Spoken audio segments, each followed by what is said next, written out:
सभी को अविनाशी अनंतर का हृदय से प्रणाम। आशा करता हूँ कि आप स्वस्थ होंगे और आगे भी स्वस्थ रहेंगे। आज बहुत दिनों बाद, लगभग 1 महीने बाद मैं आपके सामने हूँ और कुछ विषय हमेशा ही रह जाते हैं जिन पर बातचीत नहीं हो पाती है, या हम बातचीत कर भी रहे होते हैं तो वो विषय छूट जाते हैं। इस बीच में काफ़ी लोगों से बातचीत करने के बाद और मैं इस नतीजे पर पहुंचा कि कुछ बातें जो है शेयर करनी है वो करनी चाहिए। कई लोग कहते हैं कि आप भगवान को नहीं मानते हैं और ब्रह्मचर्य का जीवन जीते हैं, तो ये विरोधाभासी बात क्यों? असल में इस बारे में मैं आपको स्पष्ट बता देना चाहूँगा कि हमारे शरीर की जो सबसे निम्नतम ऊर्जा है, देखो ऊर्जा का कोई स्तर नहीं होता है, वैसे निम्नतम उसको इसलिए कह दिया गया है क्योंकि हमारे शरीर में जो उसका स्थान है वो नीचे की तरफ है, इसलिए उसको काम ऊर्जा का जो सेंटर है हमारा मूलाधार, वहाँ पर वो स्थित होता है। अब इस ऊर्जा का जो पथ होता है तीनों नाड़ियों इंगला पिंगला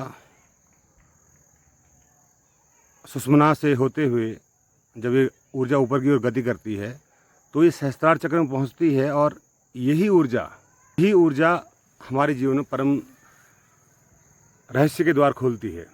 लेकिन मनुष्य क्या है कि अज्ञानतावश वह निम्नतम ऊर्जा केंद्र काम ऊर्जा केंद्र में ही वो अपना पूरा जीवन बिता देता है और उसको ही सत्य समझता है। सारा आनंद उसका, क्षणिक आनंद उस काम केंद्र की ऊर्जा में निहित रहता है। लेकिन जो योगी जन होते हैं, जो ध्यान करते हैं, वो अपनी ऊर्जा को ऊपर की तरफ उसकी गति होने देते हैं। तो इसीलिए वो जो ऊर्जा है स्वादिष्ठान चक्र में अगर आपकी पहुंच जाती है, या ऊपर के अन्य चक्रों में अनाहत चक्र में पहुंच जाए, मणिपूरक चक्र में पहुंच जाए या आज्ञा चक्र में पहुंच जाए, तो फिर आपके अंदर काम जो ऊर्जा है वो रहती नहीं है। यानी कि आपका स्वयं ही ब्रह्मचर्य फलित हो जाता है। ब्रह्मचर्य फलित होने पर फिर आप ये नहीं कह सकते हैं कि ये जो ऊर्जा है अब, लेकिन एक सामान्य आदमी क्या समझता है, अगर यदि आप 30 साल या 35 साल या 40 साल के बाद ब्रह्मचर्य का जीवन जीने लग गए तो आप नामर्द हो गए। ऐसा नहीं है, क्योंकि ऊर्जा काम केंद्र में ऊर्जा का संचार न होने का मतलब ऐसा नहीं कि आप नामर्द हो गए। ठीक है, आपकी ऊर्जा उस सेंटर से ऊपर की ओर गति कर गई है, इसीलिए आपका मन इन चीज़ों के लिए नहीं होगा। अब इसका फ़ायदा क्या है? अभी जब तक आपका काम केंद्र सक्रिय है तो आपको ऐसा दिखाई पड़ेगा कि ये तो बहुत बेकार बात हो गई कि अगर हमारा सेक्स से मन हट जाए तो फिर तो हमारे जीवन को रस ही नहीं रहेगा, फिर तो हम बिल्कुल नीरस हमारा जीवन हो जाएगा। ऐसा बिल्कुल नहीं है, क्योंकि हर ऊर्जा का अपना आनंद है, हर ऊर्जा केंद्र का अपना आनंद है। और जैसे जैसे आपका ऊर्जा केंद्र ऊपर की तरफ सक्रिय होता है तो वैसे वैसे आपके आनंद की सीमा भी बढ़ती हुई चली जाती है। आपको जीवन जीने में ही इतना आनंद आएगा कि आप सेक्स को भूल जाओगे। आपको साधारण जीवन जीने में इतना आनंद आएगा कि आप काम केंद्र की जो आपको क्षणिक सुख मिलता है उसको आप भूल जाओगे।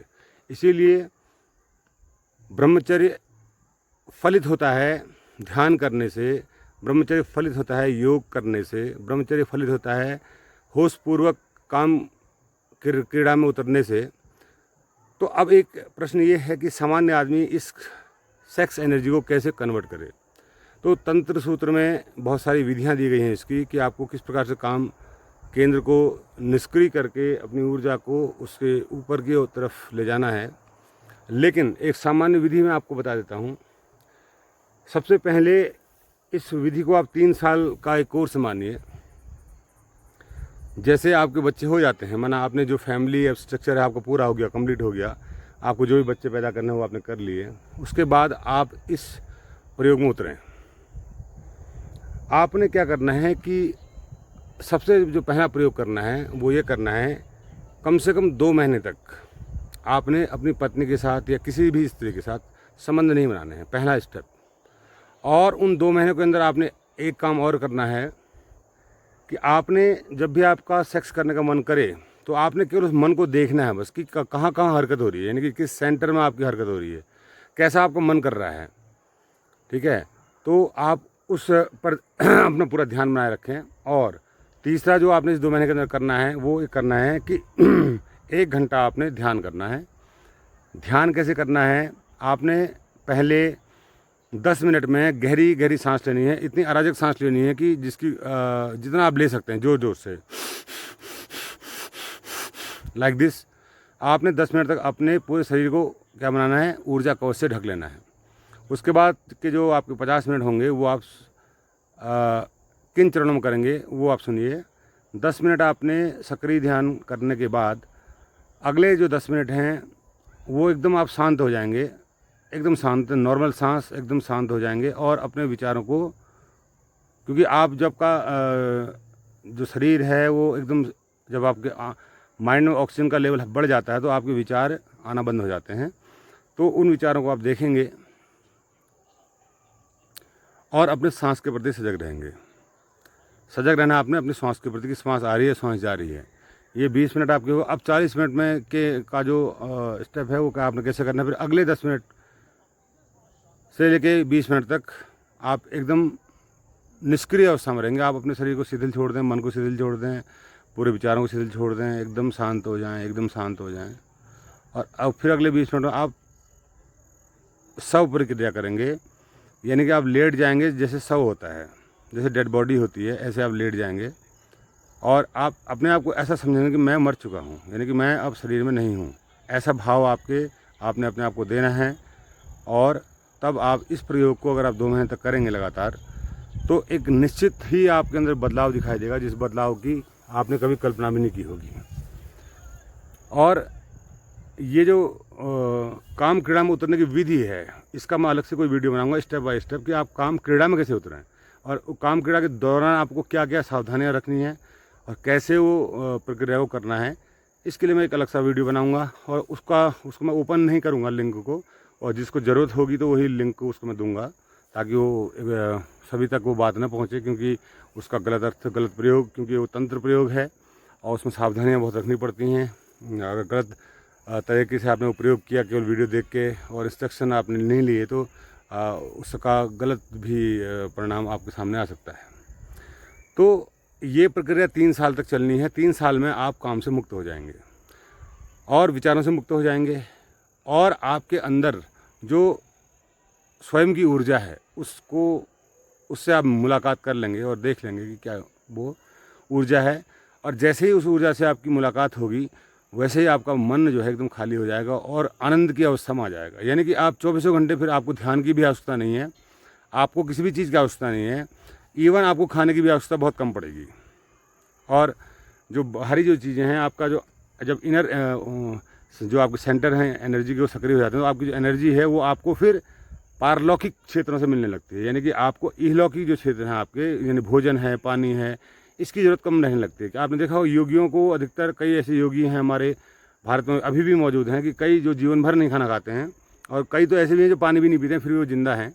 तो उनको ऊर्जा कहाँ से मिलती है? वैज्ञानिक भी और डॉक्टर भी परेशान रहते हैं कि ये ऊर्जा इनको कहाँ से मिलती है। असल में हमारा जो इलेक्ट्रॉनिक बॉडी होती है उसमें सारे ऊर्जा सेंटर होते हैं। उन ऊर्जा सेंटर से अगर आप ऊर्जा लेना सीख गए, जैसे अभी हमारे विश्व में आपकी जो ऊर्जा का केंद्र है वो बिजली है, और बिजली पानी से आती है, ठीक है।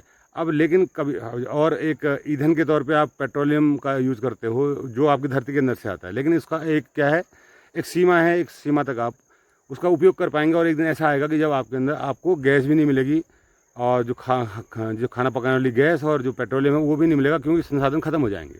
तो उसका अवस्था में आप सूर्य से फिर ऊर्जा लेंगे, सौर ऊर्जा से सारे काम चलेंगे। तो सौर ऊर्जा जिस प्रकार से काम करती है, उसी प्रकार से आपकी जो ये जो एनर्जी है, जो आपकी इलेक्ट्रॉनिक बॉडी की जो एनर्जी है, वो भी काम करती है। इसीलिए आप इन सब चीज़ों से मुक्त धीरे धीरे होने लगेंगे। अब जैसे जैसे आप इन चीज़ों से मुक्त होंगे, आप शरीर से मुक्त होने लगेंगे, तो आपके फिर मृत्यु से भी मुक्त होने लगेंगे। तो आप उस शाश्वत जीवन में प्रवेश कर जाएंगे जिसका कोई अंत नहीं है। तो इसीलिए उस शाश्वत जीवन को जीने के लिए आपको ये प्रयोग करने पड़ते हैं, क्योंकि हमारी जन्मों से शरीर में रहने की आदत है, और हम शरीर को ही सत्य समझते आए हैं कि शरीर ही सत्य है, इसके अलावा कुछ भी सत्य नहीं है।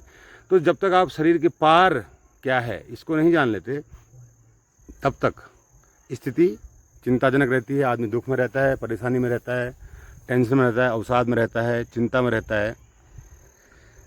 तो ये कुछ सावधानियां हैं जो आपने बरतनी हैं। और एज ए टीचर, क्योंकि मैं इसको टीचिंग ही कहूँगा, क्योंकि मैं भी आपको टीचिंग कर रहा हूँ, इस बात पे टीच कर रहा हूँ, तो एज ए टीचर मैं अपने स्टूडेंट्स से इतना ही कहना चाहूँगा कि आप बिना टीचर के इन प्रक्रियाओं में ना उतरें।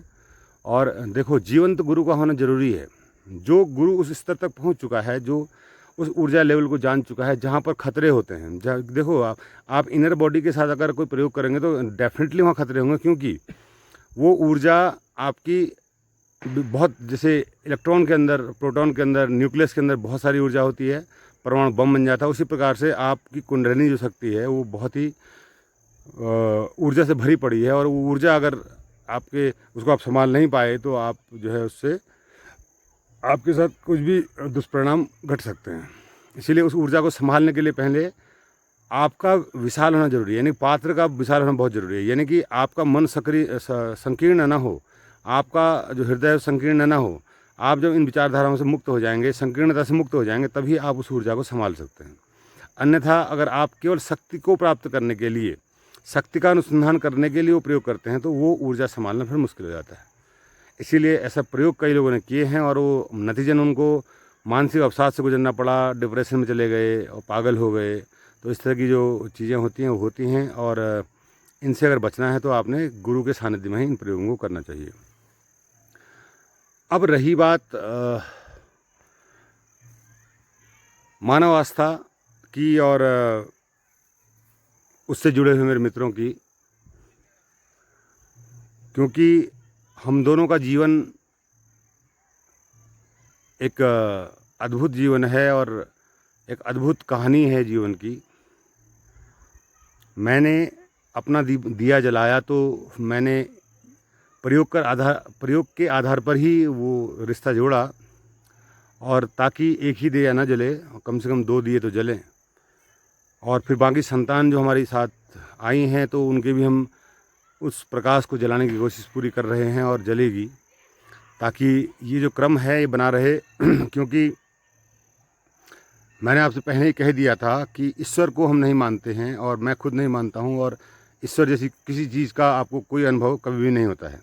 ठीक है, आपको जो अनुभव होता है वो स्वयं की ऊर्जा का अनुभव होता है, और आप उसको नाम दे देते हैं। नहीं, वो ये अगर आप ये कहते ऊर्जा ही ईश्वर है, प्रकृति ही ईश्वर है, प्रकृति परमात्मा है, तो इससे एक मतिभ्रम पैदा होता है कि आप प्रकृति को परमात्मा के रूप में न तो देख पाते हैं, न उसके साथ ऐसा व्यवहार कर पाते हैं, नहीं दिल से आप मान लेते हैं कि प्रकृति परमात्मा है। प्रकृति अगर परमात्मा है तो नाली में बहने वाला गंदा पानी भी परमात्मा है, ये आप स्वीकार नहीं कर पाते हैं। नाली में बहने वाला कीड़ा भी परमात्मा है, ये आप स्वीकार नहीं कर पाते हैं। ठीक है, और एक बुरा व्यक्ति जो मर्डर कर देता है वो भी परमात्मा ही है, ये आप स्वीकार नहीं कर पाते हैं। तो अगर प्रकृति परमात्मा है तो ये सब कुछ परमात्मा ही है।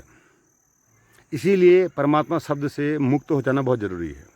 परमात्मा शब्द बहुत भ्रामक शब्द है और आदमी को भ्रम में डाल देता है, और कुछ चीज़ें वो काट लेता है अपने जीवन में, कुछ चीज़ें जोड़ लेता है। यानी कि कुछ उसने कहा अच्छी जो चीज़ें वो परमात्मा हो गई, और मूर्ति परमात्मा हो गई, कैलेंडर परमात्मा हो गया, कोई अच्छा अनुभव परमात्मा हो गया। लेकिन जो बुरे अनुभव हैं, जो बुरी चीज़ें हैं, वो क्या हैं? इसीलिए परमात्मा शब्द को आप छोड़िए और स्वयं को जानिए। बस 2 ही चीज़ें हैं, स्वयं को जानना और स्वधर्म को जानना। स्वधर्म को अपने स्वभाव को जानना, अपनी प्रकृति को जानना, यही आपका धर्म है।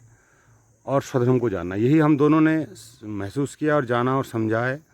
और उनकी तरफ से भी काफ़ी मित्रों को ये बातें बताई गई हैं। मैं पर्सनली फेसबुक यूज़ नहीं करता, और नहीं मैं कोई मैसेंजर या कोई व्हाट्सएप मैसेज यूज़ करता हूँ।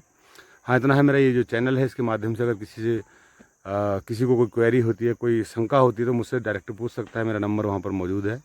और बाकी जो भी व्यक्ति आस्था मानव से जुड़े हुए हैं, वो उनको मैं कहना चाहता हूँ कि आप अगर उनको स्त्री समझकर उनसे जुड़े हुए हैं तो ये आपकी भूल है।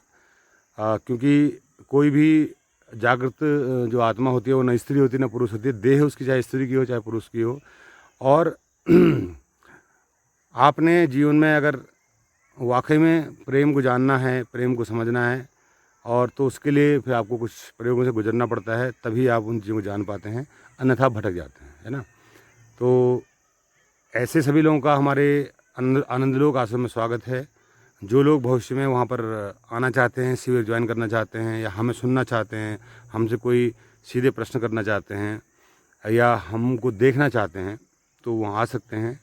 और उसके लिए एक निर्धारित आपको जो अगर गरीब है, पैसे नहीं दे सकता है, तो उसके लिए हम सोचेंगे कि उसके हम क्या क्या कर सकते हैं। और जो सक्षम है वो उसके लिए एक निर्धारित शुल्क वहाँ पर होगा, जो आपका, क्योंकि वहाँ पर आश्रम की पूरी व्यवस्थाएं, खाना पीना, भोजन और रहने की जो व्यवस्थाएं हैं, उसका एक निर्धारित शुल्क होगा जो बहुत ज़्यादा नहीं होगा, और आप ज्वाइन कर सकते हैं।